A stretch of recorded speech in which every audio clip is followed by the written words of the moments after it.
Asia Pacific অঞ্চলের ৩,০০০ চিকিৎসকদের নিয়ে ফিলিপিন্সের রাজধানী ম্যানিলায় শুরু হলো এশিয়া প্যাসিফিক সোসাইটি অফ রেসপিরোলজির ২৯তম কংগ্রেস। বাংলাদেশ থেকে অংশ নিয়েছেন ৩ শতাধিক বিশেষজ্ঞ চিকিৎসক। সেখানে আছেন মুজাহিদ শুভ, যুক্ত হচ্ছে তার সঙ্গে। শুভ, এই কংগ্রেসের বিস্তারিত আপনার কাছ থেকে জানতে চাই, এবং বাংলাদেশ থেকে যারা অংশ নিয়েছেন ৩ শতাধিক বিশেষজ্ঞ চিকিৎসক রয়েছেন, সেখানে অংশগ্রহণ করেছেন, এখান থেকে অভিজ্ঞতা নিয়ে দেশের মানুষের কোন কোন রোগের চিকিৎসায় সহায়ক হবে জানতে চাই আপনার কাছ থেকে। রাত্রি মূলত এখানে আমরা দেখি যে বক্ষব্যাধি বিশেষজ্ঞ আমরা যাদেরকে বলি তারাই মূলত এখানে অংশ নিয়ে থাকেন। এছাড়াও মেডিসিন বিশেষজ্ঞ, এছাড়াও হৃদরোগ বিশেষজ্ঞ, বক্ষব্যাধির যে সমস্ত রোগের সাথে অন্যান্য বিশেষজ্ঞদের মূলত প্রয়োজন হয় তারা এখানে এসছেন। এবং বলা যায় যে ৩ শতাধিক আমি বলেছি, এটি প্রতি বছর এই কনফারেন্সটা আসলে মূলত এশিয়া প্যাসিফিক অঞ্চলের বিভিন্ন দেশে হয়। গতবার হংকংয়ে হয়েছে, আগামীবার হবে মালয়েশিয়াতে।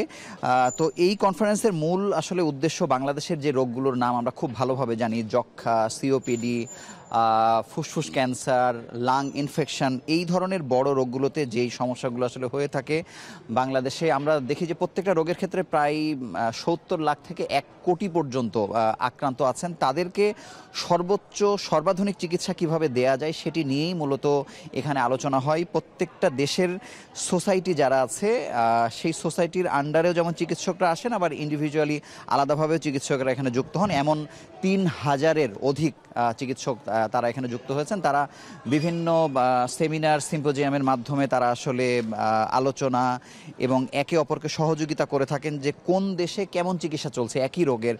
যেমন যক্ষ্মা রোগের ক্ষেত্রে মালয়েশিয়া কিভাবে ট্রিটমেন্ট দিচ্ছে, বাংলাদেশ কিভাবে দিচ্ছে, ইন্দোনেশিয়া কিভাবে দিচ্ছে, এই সবাই মিলে মূলত আসলে এই তাদের গবেষণার লব্ধ যে জ্ঞান এখানে প্রেজেন্ট করে, এবং তারা দেখে যে কোনটি অধিকতর সাশ্রয়ী, কোনটি অধিকতর গুরুত্বপূর্ণ, কোন প্রক্রিয়াতে রোগী খুব ভালোভাবে সুস্থ হতে পারে, এই সামগ্রিক বিষয় নিয়েই মূলত আলোচনা হয়। তবে আপনাকে বলে রাখি যে বাংলাদেশ থেকে যারা এখানে আসছেন এর মধ্যে শীর্ষ বক্ষব্যাধি বিশেষজ্ঞ যারা আছেন তাদের কেউ কেউ কিন্তু বিচারক হিসেবে দায়িত্ব পালন করছেন। তরুণ যারা বিশেষজ্ঞ তারা অনেকে পেপার প্রেজেন্ট করছেন, তারা শিখছেন। এবং শুধু যে যারা অংশগ্রহণ করেছেন তারাই শুধুমাত্র শিখছেন ব্যাপারটি এমন নয়।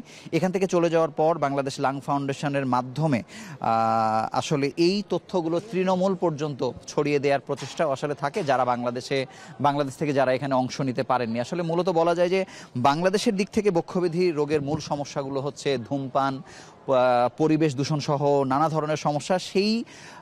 সেই প্রেক্ষাপটটা আসলে বাংলাদেশের পক্ষ থেকে পরিবর্তন করা গেলে এই রোগগুলো মোকাবেলা করা সহজ হতো। তবে আসলে সেই ব্যাপারে এখানে আলোচনা হয় না যে সরকার কিভাবে আসলে স্টেপগুলো নেবে।